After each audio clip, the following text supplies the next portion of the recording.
பெருமை அந்த கடனாளருடைய பொற்பாதத்தை வணங்கி பெருமைகளை கொடுத்தாலும் பாக்கிக்கூடிய இந்த இடம் உலகம் போற்றக்கூடிய உத்தமான இடம்.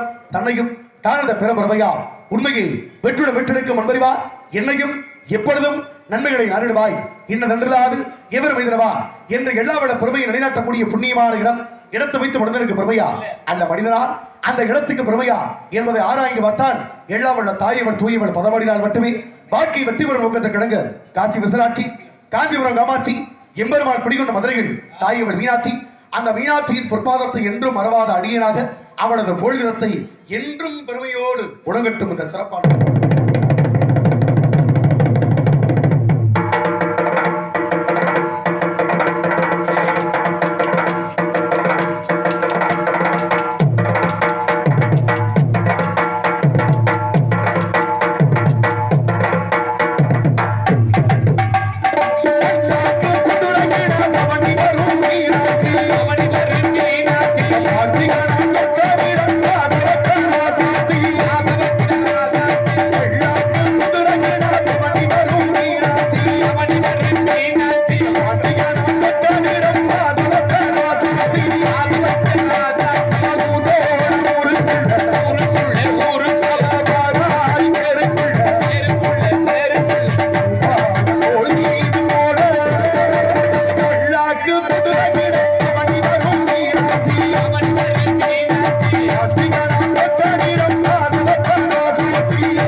நன்றி நன்றி நன்றி நன்றி நடிகர வணக்கம் வணக்கம்.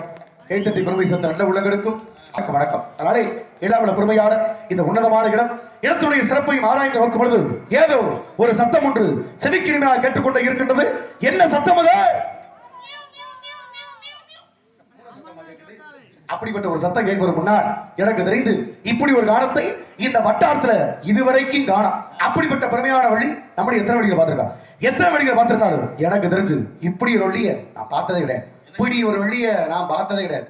இப்படி எல்லாம் வள்ளிய பெருமைக்குரிய வள்ளி, மாணிக்கவள்ளி, மரதவள்ளி, சுந்தரவள்ளி, நீலவள்ளி, பவனவள்ளி, சண்முகவள்ளி, முருகவள்ளி, அத்தனை வழி மிகக்கூடிய அபார திறமை படைச்ச வள்ளி. இந்த வள்ளியாக தான் இருக்க முடியும். அப்படிப்பட்ட பெருமைக்குரிய வள்ளியினுடைய சிறப்புகள் 1000 தான் கதைகளை எடுத்துக்கொண்டாலும் இந்த பெண்ணுடைய குரோசை உலகத்திற்கு எத்தனை ஓசைகள் தரக்கூடிய ஓசை, கம்பனது பாட்டை மிஞ்சக்கூடிய ஒரு அற்புதமான குரோசை இந்த பெண்ணுக்குண்டான ஓசை. பேரியார், சகோடையார், செங்கோட்டியார், மகதையார், இந்த 4 வகையான யார்களை மிஞ்சக்கூடிய ஓசை. 10,000 கவிதைகளை முத்தாக அளித்த சத்தான கம்பனுக்கு ஈடு இன்னும் மித்தாக வழி என்று பாரு என்று சொன்னார். அப்படிப்பட்ட பாடல் வரியில் போற்றக்கூடிய பொன்னான வழியாக இந்த வள்ளி திகழ்ந்து கொண்டிருக்கிறார். ஆளோட விசைத்துக் கொண்டிருக்கிறார். சீக்கிரம் வள்ளிக்கு முருகனுக்கு திருமணத்தை முடிச்சு வைக்கணும். நம்ம வந்த கழகமும் வெற்றி அடைஞ்சாப்புல இருக்கணும். அப்படிப்பட்ட பெருமை உண்டு. இந்த நேரத்தில் கூட அமைதியாத்து இந்த நாடகத்தை பார்க்கிறான்னா அவர்களுக்கு தான் முதல்ல நன்றி செலுத்த வேண்டும். அவ்வளவு பெருமையான உள்ளங்களுக்கு நெஞ்சார்ந்த வணக்கங்கள். நம்ம சின்னதா தூரம் இருந்தாவே ஒட்டுமொத்த கூட ஓடி போயிடும். தூரல் இருக்க மத்தியிலேயே கலைஞர்களுக்கும் கலைக்கும் பெருமை கொடுத்து அமர்ந்திருக்கக்கூடிய நல்ல உள்ளங்களுக்கு நன்றி கடந்த வணக்கங்கள். வணக்கம் வணக்கம் வணக்கம். ஏன் அதை சொல்றோம்னா, வாழக்கூடிய வாழ்க்கையில எனக்கு தெரிஞ்சு சின்ன தூரல் பற்ற ஓடி போற கூட்டம் இந்த கூட்டம் அல்ல. இது கூடி கலைகின்ற காக்கை கூட்டம் அல்ல. இவர்கள் அனைவரும் கூடி பொழிகின்ற மேக கூட்டம். அதனால அமர்ந்து கொண்டு நாடத்தை பார்த்துக்கிட்டு இருக்காங்க. பூலத்துல தனிப்பட்ட சிறப்பு ஒரு தங்க மாதிரிகளா, இந்த தங்க இந்த பாறைகளோட எல்லாத்தையும் சேர்த்து அவர் தானே, அவர் தெரியாம இருக்க முடியுமா? பாறைகளோட சேர்த்து எல்லாம் மண்ணு தூசியெல்லாம் இருக்க மாட்டேன், எல்லாம் சல்லடை ஓட்டு சலிச்சு அதுல தங்கத்தை தேடி பார்க்கும் போது எல்லாம் போன பின்னால எது தங்குதோ அதுதான் தங்கம். இந்த தூரெல்லாம் பார்த்து ஓடி போனா போயிட்டு இருக்கக்கூடிய கூட்டங்கள்ல தங்கி பார்க்கக்கூடிய அனைவரும் தங்கங்களுக்கு சமம். எனவே அவர்களுக்கு நெஞ்சார்ந்த வணக்கங்கள், நெஞ்சார்ந்த வணக்கம் வணக்கம். அப்படிப்பட்ட சிறப்பு எல்லா விதமான சிறப்பு இருக்கு. அவர்களுக்கு நன்றி சொல்றதா இருந்தாலும் கூட நாரதர் வரும்பொழுது கண்டிப்பாக மேடையின் முன்பாகவே தூங்குவேன் என்று நேர்த்திக்கடன் செலுத்தியுள்ள ஒரு சில பேருக்கும் நெஞ்சார்ந்த நன்றிகள், நன்றிகள் வணக்கம். அப்படிப்பட்ட பெருமைகளா உண்டு. எனவே இந்த பெண்ணுடைய குரல் எவ்வளவு பெரிய பெருமையா இருக்கிறது. முருகனுடைய சாராம்சத்தை உச்சரித்துக் கொண்டு கூடிய வள்ளிய சீக்கிரம் பார்க்கணும், பெருமைகளை சேர்க்கணும் என நல்ல உள்ளங்கள் 1000 தான் இருந்து கொண்டாலும் இந்த பெண்மகையை பற்றி நான் பாடுவது சூரனைக்கு மத்தியில அப்படியா? அப்ப உங்களுக்கு தெரியுங்க. அப்ப நீங்க எதை காட்டி சித்திரம் மாறிக்கிட்டு நினைக்கிறேன். எல்லா பெருமைகள் சேர்க்கட்டும். அப்ப ஆரம்ப காலகட்டத்துல நின்ற கோணம் அப்படின்னா திருப்பதி உங்களோட நின்றுகிட்டே காட்சி கொடுக்கிறது, அது நின்ற கோணம். அமர்ந்த கோணம் அப்படின்னா உட்கார்ந்து காட்சி கொடுக்கிறது. சபரிமலையில பாத்தீங்கன்னா ஐயப்பன் அப்படி உட்கார்ந்த நிலையில காட்சி கொடுப்பார். கிடந்த கோணம் அப்படி பாத்தீங்கன்னா இந்த திருக்கஷ்டியூர் ஸ்ரீரங்கணம் முடியும்னா படுத்த நிலையில காட்சி கொடுப்பார். அது ஒரு சிறப்பு. இது இறைவனுக்கு 3 நிலை. பேச்சுல 3 வகையான பேச்சு இருக்கு. நின்ற கோண பேச்சு, அமர்ந்த கோண பேச்சு, கிடந்த கோண பேச்சு, 3 வகையான பேச்சு. அதனால நின்ற கோண பேச்சு, அமர்ந்த கோண பேச்சு, கிடந்த கோண பேச்சுனா நின்ற கோண பேச்சுனா நின்றுகிட்டே பேசுறது. இந்த பட்டிமன்ற பேச்சாளர்கள் நாடக நடிகர்கள் பாத்தீங்கன்னா நின்றுகிட்டே தான் பேசுவாங்க. அவங்களுக்கு பேச்சு அப்படியேப்பட்ட பழக்கம் இருக்கும். அவங்க உட்கார்ந்து பேசுறதுன்னா பேச்சு வராது. ஏன்னா அப்படியே பேசி பழக்கப்பட்ட ஒரு கூட்டம். அமர்ந்த கோண பேச்சுன்னு ஒரு பேச்சு இருக்கு. ஆன்மீக சொற்பொழிவாற்றவர்கள் பாருங்களேன், இன்னைக்கு உட்கார்ந்து பேசுவாங்க. நின்றுகிட்டு பேசுனா ஒரு சரியா பேச்சு வராது. ஏன்னா அவர்கள் அமர்ந்தே பேசி பழக்கப்பட்டவர்கள். இது நின்ற கோண பேச்சு, மற்றொன்று அமர்ந்த கோண பேச்சு. இந்த கிடந்த கோண பேச்சுன்னு ஒண்ணு இருக்கு. அதுதான் படுத்துக்கிட்டே பேசுறது. இந்த சாராய கடை வாசல்லாம் பாத்தீங்கன்னா உருண்டுகிட்டே பேசுறது. என்ன போல முடியுமா, என்ன போல முடியுமான்னு இப்படிமான பேச்சுகளுக்கு மத்தியில ஒவ்வொரு கூட்டத்துக்கு மத்தியில் 1000 பேச்சுகள் 1000 மாறுதான். இந்த பெண்ணை பற்றி எண்ணற்ற காரணங்கள் இசைக்கக்கூடிய இடத்துல வள்ளி முருகனுக்காகவே சொந்தம் கொண்டாடி கொண்டிருக்கிறார். சீக்கிரமா முருகனை சந்திக்கிறேன், சந்திச்சு பெருமை கொடுத்து இப்படி ஒரு வள்ளியை இன்னமா விட்டு வச்சிருக்கிய அப்படின்னு கேட்கக்கூடிய சிறப்போட பெருக்கணும். இருந்தாலும் இந்த பெண்மகள் யார், அவளுக்கு உண்டான பெருமைகள் என்ன என்பதை அறிவதற்கு முன்னால் இந்த பெண்ணை பற்றி நான் பாடக்கூடியது. செவந்திப்பு மடகட்டு தேடி வந்தா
சொந்தக்கார பெண்மகளாக விடை கொண்டிருக்கிறார். நெஞ்சார்ந்த நன்றி.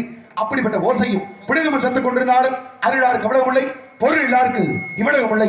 அருளும் பொருளும் இல்லாதவருக்கு வாழ்க்கையில் எந்த உலகம் நிலையான உலகம் கிடையாது. நிலையான உலகத்துல நாம் மட்டும் நிரந்தரமாக எதை சம்பாதிக்கணும்? பொன்னையும் பொருளையும் சம்பாதிப்பது பெருது அல்ல.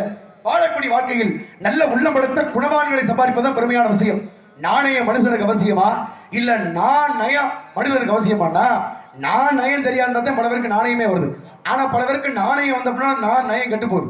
பூலோத்துறை சிறப்பு அப்படித்தான் இருக்கு. இருக்கக்கூடிய காலகட்டங்கள்ல நம்மளை நோக்கி 1000 விமர்சனம் வந்தாலும் ஓடிட்டே இருக்கணும். எந்த விமர்சனம் வந்தாலும் மாடி போயிட்டே இருக்கணும். நம்ம கடல் மாதிரி நமக்கு மேல வரக்கூடிய விமர்சனம் என்பது கல்லு மாதிரி. கடல் மேல கல்லை தூக்கி போட்டோம்னா கல்லு காணாம போதா இல்ல கடல் காணாம போதான்னா கல்லு மட்டும்தான் காணாம போகும். அது மாதிரி நம்ம மேல எத்தனை விமர்சனம் வந்தாலும் நம்ம பாதி நம்ம சரியா போயிட்டே இருக்கணும். அப்படி போனாதான் பாக்கியோட இலக்கை அடைய முடியும். ஆனா பல பேர் என்ன பண்றது? இலக்கை தேர்ந்தெடுக்காமலே ஓடுறது. குன்னக்குடிக்கு மாலையை போட்டுட்டு மேல்மருத்துவ நோக்கி நடக்கிறது. சாமி ஒரு இலக்க தொடுற வரைக்கும் குதிரை மாதிரி ஓடணும். ஆமா, இலக்க தொட்டோம்னா குதிரையை விட வேகமா ஓடணும். உண்மைதாங்க. பூலோத்துறை தனிப்பட்ட சிறப்பு அப்படித்தான். ஆனா இதுலயும் கூட ஒரு சின்ன வித்தியாசம் இருக்கு. குதிரை மேல நம்ம சவாரி செய்யறது அந்த இடத்துக்கு போயிடலாம். குதிரை காலில் கட்டிக்கூடிய கடிவாளத்துல சிக்கி தோணாலும் அது வாட்டி இழுத்துக்கிட்டே போகும். ஆனா அதுல ரெண்டுக்கு ஒரு கூத்து இருக்கு. நம்ம குதிரை இயக்கிறதுக்கும் குதிரை நம்மளை இயக்கிறதுக்கும் வித்தியாசம் இருக்கு. அதனால தன்னுடைய கட்டுப்பாட்டில் இருக்க வரைக்கும் எந்த வரைக்கும் பிரச்சனை இல்லை. கட்டுப்பாடை மீறும் பொழுது வாழ்க்கையில தட்டுப்பாடாகிறது. அப்படிப்பட்ட பூலோத்துறை சிறப்பு இருக்கு. கூடா நட்பு கேடாய் முடியும்னு ஒரு பழமொழி. கூடா நட்பு கேடாய் முடியும் கேள்விப்பட்டிருப்பீங்க. ஆனா நல்ல நட்புகள்லயே பலவிதமான சிறப்புகளையும் சஞ்சலமும் வரத்தான் செய்யுது. இதை மாற்ற முடியுமா? நன்றாற்றலும் தவறுண்டவர் பண்பறிந்தாற்றா கிடைந்தார் வள்ளுவர். இது என்ன ஒரு சிறப்பு? நன்றாற்றலும் தவறுண்டவர் பண்பறிந்தாற்றா கிடைனா நல்லதுதான் செய்ய போவா. நல்லது நடந்து செய்ய போறது இப்ப சிக்கல் வரத்தை செய்யுது. பூலகத்துல அப்படி ஒரு சிறப்பு. காந்தி மகான் ஆரம்ப காலகட்டத்துல சபர்மதி ஆற்றங்கரையில மிகப்பெரிய படைகள் அங்க வரவங்களுக்கு சாப்பாடு அங்கதான் போடுவாப்ல. இந்த சாப்பாடு எல்லாம் போடும்போது அவருடைய வழக்கம் ஒன்று இருந்திருக்கு. என்ன வழக்கம்? சாப்பாடு எல்லாம் பரிமாறும் பொழுது முதல்ல இந்த வேப்பலை இருக்கு பாத்தீங்க, வேப்பலை, அந்த வேப்பலையை அரைச்சு அதுல உருண்டை முன்னாடி வைப்பாளாம். அதை சாப்பிடணுமா. இது அவருடைய கட்டுப்பாடு. என்னமோ தெரியல, காந்தியை பார்ப்பதற்காக ஒரு வெள்ளைக்கார துறை ஒருத்தர் வந்துட்டாப்ல. துறை வந்தாலும் பக்கத்துல ஒரு ஆள் பார்த்திருக்கேன். காந்தி மாட்ட காந்தி அவர்களே எல்லாருக்கும் சாப்பாடு எல்லாம் போடுறான். நம்ம வழக்கப்படி இந்த வேப்பலை உருண்டை வைப்பான். அவர் புது மனுஷன், அவருக்கு ஒன்றும் தெரியாது. இந்த வேப்பலை உருண்டை அவருக்கு மட்டும் வைக்காம வெறும் சாப்பாடை மட்டும் பரிமாறிட்டு போவான்னு கேட்க, இவ்வாறு இங்க சட்டத்திட்ட என்னமோ அதை எல்லாருக்குமே நீ என்ன அவருக்கு மட்டும் வைக்க மாட்டேன்ற, அவருக்கும் சேர்த்து வை. அல்லங்க தின்னாம போயிட்ட போது நீ வையா, தின்னு அப்புறம் பாத்துக்குருவான். அப்படி எல்லாருக்கும் கட்டுப்பாடு மாதிரி வேப்பலை உருண்டையை வெள்ளக்கார வரைக்கும் முன்னால வைக்க வச்சா என்ன ஆகி போச்சு? அங்கதான் நீங்க கவனிக்கணும். இவர் எடுத்து இப்படி நாக்கில் தொட்டு வச்சிருக்காரு. ஓவர் கசப்பு, அதிகமா கசப்பு தான் சும்மா இருப்பாரா? ஏன்னா கும்பிட்டு கசக்குதே. இந்த சாப்பாடுல இதை கொஞ்சம் கொஞ்சமா தின்னுட்டு மொத்தம் தின்னோம்னா எல்லாம் கசந்து போயிடும். கண்ணை மூடிக்கிட்டு இந்த வேப்பலை உருண்டை மட்டும் உள்ள முடிச்சிட்டோம்னா கப்பல் முடிச்சிட்டோம்னா என்ன ஆகும்? அடுத்தது மெதுவா தின்னுக்கலாம் அப்படின்னு ஒரு எண்ணத்துல இந்த வேப்பலை உருண்டையை மட்டும் உருட்டி படக்குன்னு கண்ணை மூடி முழுங்கினதுமே காந்தி பார்த்தாரு. இடமா தின்ன மாட்டாருன்னு அதைத்தாண்டா விருப்பப்பட்டு தின்றாரு. இன்னும் 2 உருண்டையை சேர்த்து வைக்கிறாராம். இதுல இருந்து என்ன தெரியுது? நம்மால் தின்னது கண்ண முடியில் தின்னப்படலாம். அவர் ஆர்வத்தில் நல்லாத்தான் முடிக்கும் போது 2 உருண்டையை சேர்த்து வச்ச கதையா? நம்ம நல்லதே செய்ய போய் பல சிக்கனம் அதை அதிகரிக்கும். ஆக எப்படிப்பட்ட தன்மைகளை செய்யணும் என்ற தத்துவத்தை தெரிந்து கொண்டால் வாழ்க்கை பெருமையா இருக்கும் என்ற சிறப்போடு கண்ணா கப்பது போய் காதா கேட்பது போய் தீர விசாரிப்பது மெய் என மையான பாதையில் என்னோடத்தில் செல்ல வேண்டும்.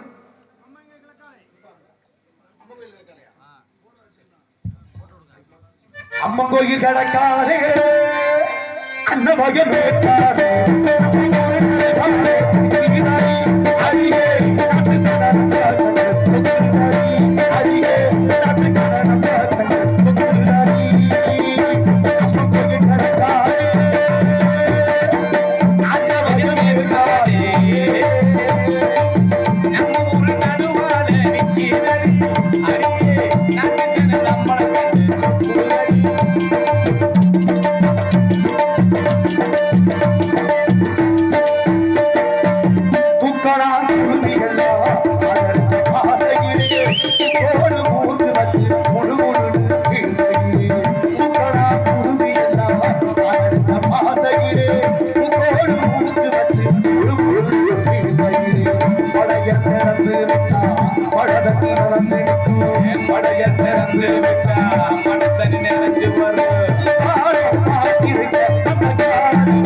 ஈசாரி கொடுப்பாரே அப்பம் போய் கடக்காரே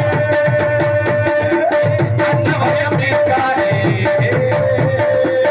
நம்ம குரு நடுவாரே நிற்கிறாரே அருகே நடக்க நடப்பதற்கு சொக்குதடி அருகே நடக்க நடப்பதற்கு சொக்குதடி பெருமை நன்றி வணக்கம் வணக்கம் வணக்கம் அன்புள்ளங்களுக்கு நெஞ்சார்ந்த நன்றிகள் நன்றி வணக்கம். எனவே அப்படிப்பட்ட சிறப்பு இருக்கிறது மழைக்காலம் ஒரு பாடலோடு பாடக்கூடிய சிறப்பு எண்ணற்ற பெருமை மக்களுடைய ஒத்துழைப்பினால போயிட்டே இருக்கு. வர வழியெல்லாம் சரியான மழை கொட்டி தீர்ந்துருச்சு. மழையோட மழையா நனைஞ்சு நாடகத்துக்கு வந்து கீழே உட்கார்ந்துருக்க தனியா அவ்வளவு ஒரு இதா இருந்துச்சு. அதுல விரிப்பலா வச்சு நீங்க கொடுத்த ஒரு ஆதரவு பெருங்கொண்ட ஒரு சிறப்பு. ஏன்னா மனிதனுக்குள்ள ஈரம் இருக்குண்டுவா நாங்க உட்கார்ந்துருக்க இடம் ஈரமா தெரிஞ்சு அதுக்கு மேல ஒரு தார்ப்பாயம் போட்டு அதையும் சரிப்படுத்தி நல்ல உள்ள பெருமை செத்துள்ளார்கள். ஏன்னா மனிதனுடைய வாழ்க்கையில எல்லா காலங்களையும் அனுசரிச்சு போறதே வாழ்க்கை. அதையும் சமாளிச்சு போகக்கூடிய பார்த்தேன். இந்த இடத்துல இப்படி போக தெரியாது. எப்படி ஒரு இடத்துக்கு போகும்பொழுது நீர் நேரா போயிட்டு தான் ஒரு பள்ளம் வந்து அந்த இடத்துல இறங்கிட்டே போகும். அது போல பள்ளத்தை நாடி நீர் வருவது போல இந்த நீரை தாண்டி உங்க உள்ளத்தை நாடி நாங்க வந்துடலாம். உங்களுடைய ஒத்துழைப்பு எங்களுக்கு மிகுந்த நன்றி. நன்றிகள வணக்கம் வணக்கம். எங்களுக்கெல்லாம் செல்வாக்கு பெருமை சேர்த்தவர்கள். உலகத்தில் எப்படிப்பட்ட சிறப்பு இருக்கு. உலகத்தில் ஒரு பேச்சாளர் என்பது பேச்சாளர்களை பொறுத்தவருடைய பேச்சு திறம் அமைவதே அல்ல, பார்வையாளர்களை பொறுத்து மட்டும்தான் அந்த நாடகம் சிறப்பு அமையுது. 10 நடிகர்கள் சரியா போனா கூட பக்கத்து ஊருக்கு போயிருப்போம், அதுக்கடுத்த ஊருக்கு போயிருப்போம். ஒரு நாள் நல்லா இருக்கும், ஒரு நாள் நல்லா நம்ம இருக்கும். இது எதுக்கு நினைக்கிறீங்க? ஒரு இடத்துக்கு போறான், ஒரே பருப்பு, ஒரே இடத்துல மிளகாப்பொடி, அதுல இருக்கக்கூடிய எல்லாமே கருவேப்பிலை இருந்து ஒத்து மொத்தமா சேர்ந்து ஒரு சாம்பாரை தயார் பண்ணோம்னா ஒவ்வொரு ஆள் வீட்லயும் ஒவ்வொரு மாதிரி மணக்குது. ஒரே பொருள் தான், ஆனா ஒவ்வொரு மாதிரி மணக்குது. என்ன காரணம்? கை பக்குவம். பல பேர் அப்படித்தான் சொல்லிக்கிட்டு ஊரை மாத்திக்கிட்டு இருக்காங்க. அது கை பக்குவம் அல்ல, அவரவர்கள் மனப்பக்குவம். வெளியில ஓட மதன் ராசு நம்ம மயன் நல்லபடியா வந்து சேரணுமே அப்படின்னு நினைச்சு அம்மா வீட்டுல வந்து தயார் பண்ணி நல்லபடியா வந்திருக்கானே உனக்கு சமைச்சு கொடுக்கணுமே வச்சா அது நல்லா மணக்குது. வடக்கு அடிச்சு கொட்டியே நம்ம வாழ்க்கை வீணா போயிரும் போல அப்படின்னு நினைச்சு வச்சோம்னா வாழ்க்கை சிறப்பா எல்லாம் போயிடும். ஆக மனப்பக்குவம் சரியா வந்த மட்டுமே வாழ்க்கை சிறப்பாக இருக்கிறது. இந்த கண்ணோட்டத்தை சரிவர்த்துக் கொண்டு பெருமைகள் செல்ல வேண்டும். எந்த இடத்துக்கு போனாலும் வந்த இடத்துல விளக்கேற்றி பெருமை கொடுத்து வரக்கூடிய சந்திப்போம். விளக்கேத்து விளக்கேத்து